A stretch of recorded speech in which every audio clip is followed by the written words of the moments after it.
बंगाल में ज्ञानेश कुमार पकड़े गए हैं और अपनी गलती मान ली है। देखिए, ममता बनर्जी लगातार कह रही थी कि ऐसा हो ही नहीं सकता कि पश्चिम बंगाल के अंदर 1.5 करोड़ से ज्यादा एसआईआर से लोग प्रभावित तो हो जाए, और वही हुआ कि ज्ञानेश कुमार अपनी गलती मान ली। देखिए, एक कहावत है ना, झुकती है दुनिया, झुकाने वाला होना चाहिए। जब सामने ममता बनर्जी जैसी चेहरा है तो समझिए कि आगे सामने वाले को झुकना ही पड़ेगा। वही हुआ, ज्ञानेश कुमार झुक गए। ज्ञानेश कुमार ने एक्सेप्ट किया कि सॉफ्टवेयर में गड़बड़ी थी, सॉफ्टवेयर में गलती थी। लेकिन अब सवाल तो उत्पन्न होता है कि पश्चिम बंगाल के 1.5 करोड़ जो मतदाता थे, उसे तो परेशानी झेलनी पड़ी, उसे तो लाइन में लगना पड़ा। कारण क्या था? सॉफ्टवेयर गलती था। सॉफ्टवेयर ने नाम गलती किया, पिता का नाम गलती किया, डेट ऑफ बर्थ गलती किया, लेकिन परेशानी पश्चिम बंगाल की आम जनता को ही। इसको लेकर टीएमसी इस पूरे मामले को लेकर आग बबूला हो गई। सबसे पहले आपको अगर हेडलाइन बताए तो देखिए क्या लिखा हुआ है। Bengal voter revision hit by software error,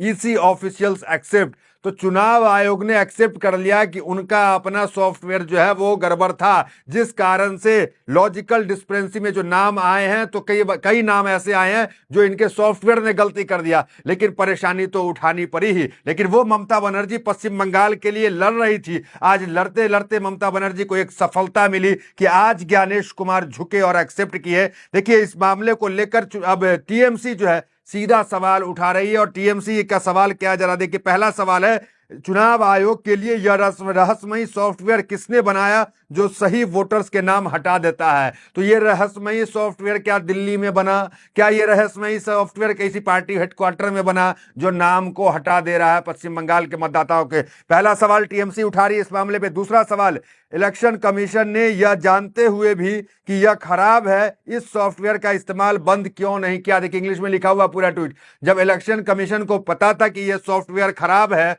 इसमें बंगाल के वोटरों का नाम जो है एरर कर दिया जा रहा है, स्पेलिंग गलती कर दिया जा रहा है। देखिए, एक आदमी के 100 बच्चे दिखा दिए जा रहे हैं, ये एरर आ रहा है सामने यहां पर। तो इस मामले में पूरी तरीके से चुनाव आयोग घिर गया और कह लें कि यहां पे ममता बनर्जी की बड़ी सफलता मिल रही है। जो 1.5 करोड़ एसआईआर के मतदाता प्रभावित थे पश्चिम बंगाल के अंदर, उसको जो है चैन की सांस, चैन की नींद मिलने वाली है, क्योंकि ममता बनर्जी का केस पेंडिंग है, जो केस ममता खुद लड़ रही है एज ए एडवोकेट। अब ममता को इस केस में बड़ी सफलता मिल सकती है, क्योंकि चुनाव आयोग ने एक्सेप्ट कर लिया। क्या एक्सेप्ट किया? कि सॉफ्टवेयर में गलती है। देखिए, कहा क्या कह रहे हैं टीएमसी, जमीन पर एसआईआर में हेराफेर करने की अपनी कोशिश में नाकाम रहने के बाद बीजेपी नियंत्रित चुनाव आयोग दिल्ली में बैठकर चुनाव अधिकारियों को बाईपास करके वोटर्स के नाम हटाने के लिए एक सॉफ्टवेयर का इस्तेमाल कर रही है। तो टीएमसी बड़ा आरोप लगा रही है कि पश्चिम बंगाल में जमीन में उतर के तो वो हेराफेरी बीजेपी नहीं कर पा रही है। मतलब टीएमसी के कार्यकर्ता इतने एक्टिव है, टीएमसी के नेता इतने एक्टिव है कि वहां हेरफेर आप नहीं कर पा रहे हैं। जनता वहां की इतनी एक्टिव है, बंगाली जनता, लेकिन आप जो है दिल्ली में बैठ के सॉफ्टवेयर से जो है नाम हटवा देने का काम कर रहे हैं। यही कारण है कि 1.5 करोड़ से ज्यादा एसआईआर को लेकर के बंगाल में लोग प्रभावित हैं, लाइन में लग रहे हैं, कई जाने चली गई हैं। ये तमाम तर्क ममता बनर्जी लगातार तो दे ही रही है। देखिए हेडलाइंस देखिए, बंगाल में एक व्यक्ति के 389 बच्चे तो 7 के 100 से ज्यादा। मतलब एक आदमी के 389 बच्चे कैसे हो जाएंगे भाई? कोई महापुरुष हो, 56 इंच वाला हो, उसके भी नहीं हो पाएंगे 389 बच्चे। अब ये देखिए, और 7 ऐसे लोग हैं जिनके 100 से ज्यादा बच्चे हैं। ऐसे ऐसे जो एंट्री जो है सॉफ्टवेयर ने किया हुआ है, जरा सोचिए आप कितना खतरनाक है। एक सॉफ्टवेयर की गलती से, आपकी गलती से एक राज्य की जनता प्रभावित होगी, एक राज्य की सरकार तक प्रभावित हो सकती है चुनाव समय में। आप उस वोटर हटा देंगे अगर उसका आप किसी सॉफ्टवेयर से। तो देखिए, रहस्यमयी सॉफ्टवेयर से वोटर्स का नाम हटा रहा चुनाव आयोग, एसआईआर पर टीएमसी का नया दावा। तो टीएमसी लगातार हमला कर रही है, टीएमसी लगातार इस मुद्दे को उठा रही है।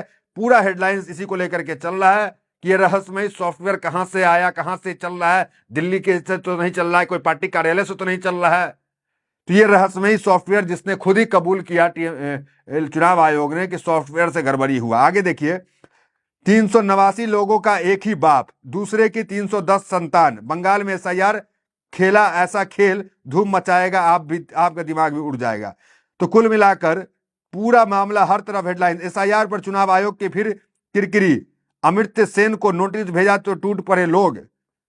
देखिए, ऐसे ऐसे लोगों को, देखिए ममता बनर्जी ने एक बार कहा था कि चुनाव आयोग का बस चले तो जो महापुरुष हैं स्वामी विवेकानंद जैसे, उनको जो नोटिस, अगर जिंदा रहते तो उनको नोटिस भेज देता चुनाव आयोग। नोबेल पुरस्कार जिनके पास है उनको जो है वो नोटिस भेजा गया कि आप साबित कीजिए कि आप हिंदुस्तानी हैं। देखिए क्या नोटिस में एसआईआर के लिखा था नोबेल पुरस्कार वाले को, आपके घोषणा पत्र के अनुसार आपके और आपके माता पिता के बीच आयु का अंतर 15 वर्ष से कम है, जो कि सामान्यतः अपेक्षित नहीं है, और इसके पीछे एसआईआर और मतदाता सूची के संदर्भ में इसे दस्तावेज के माध्यम से स्पष्ट करने की जरूरत है। इसमें यह भी लिखा गया है कि सुनवाई 16 जनवरी और 12 बजे होगी। मतलब नोबेल पुरस्कार को इस तरह से चिट्ठी दी जा रही है कि भाई 16 तारीख को हाजिर हो जाइएगा कार्यालय में, क्योंकि आपके माता पिता का जो है, आपकी उम्र में और आपकी माँ के माता पिता की उम्र में 15 साल का ही डिफरेंस है। यार पहले का समय है, पहले कब शादी होती थी नहीं होती थी उसको लेकर के जो है, देखिए क्या लिखे हैं, अब नोबेल पुरस्कार विजेता और देश के शान अमर्त्य सेन को भी नागरिकता का सबूत देने के लिए नोटिस भेजा जा रहा है। तो कुल मिलाकर पश्चिम बंगाल के जितने भी माननीय लोग हैं उन्हें भी नहीं छोड़ रही है। टीएमसी जो है हमलावर है। टीएमसी ने कहा एक नोबेल पुरस्कार विजेता पर कोई शक नहीं होना चाहिए, है कि नहीं, लेकिन क्या होगा अगर यह बंगाली हो तो उससे ऐसे नोटिस भेजे जाएंगे जैसे वह कोई अपराधी हो। पार्टी ने आगे कहा है कि अमर्त्य सेन के जबरदस्त काम आधुनिक इकोनॉमिक्स की नींव है, उन्हें बंगाल और पूरे देश को बेमिसाल गौरव दिलाया। कुल मिलाकर जो नोबेल विजेता है उनको भी परेशान करने का काम किया जा रहा है, नोटिस भेजा जा रहा है कि आप साबित करो हिंदुस्तानी है कि नहीं हो।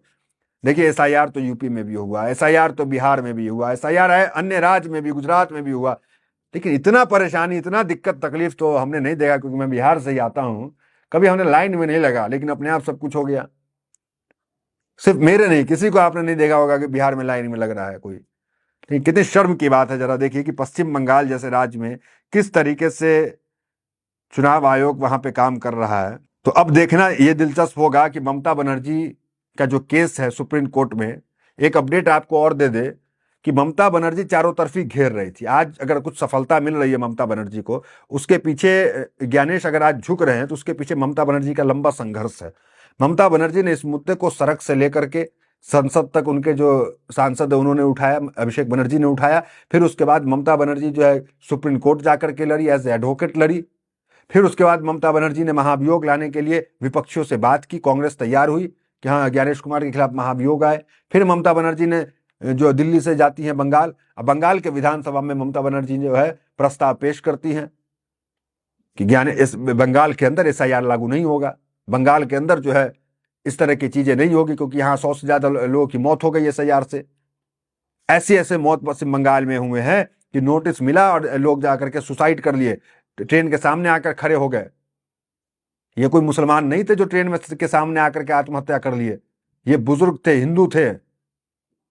उनको डर सताने लगा कि डिटेंशन सेंटर में डाल दिया जाएगा अगर हम साबित नहीं कर पाए कि हम बंगाल के हैं और हिंदुस्तानी है। तो ये डर, ये खौफ जो है पश्चिम बंगाल में बनाया जा रहा है। देखिए ममता बनर्जी को हराने के लिए बीजेपी के पास कोई ऐसा ममता के खिलाफ ठोस चीज नहीं है जो वो ममता के खिलाफ इस्तेमाल कर सके। ईडी सीबीआई तो इस्तेमाल हो ही नहीं सकती, क्योंकि ममता के पास ना कोई घोटाला है, न ममता के पास कोई ऐसी कोई फाइल है ममता के खिलाफ, कुछ भी नहीं है। एक साफ सुथरी छवि, एक साधारण जिसने राजनीति को ऐशो आराम का जरिया नहीं समझा, जिसने राजनीतिक सफलता को हेलीकॉप्टर और बंगले का आराम करने का माध्यम नहीं समझा, राजनीति को सिर्फ सेवा समझा है।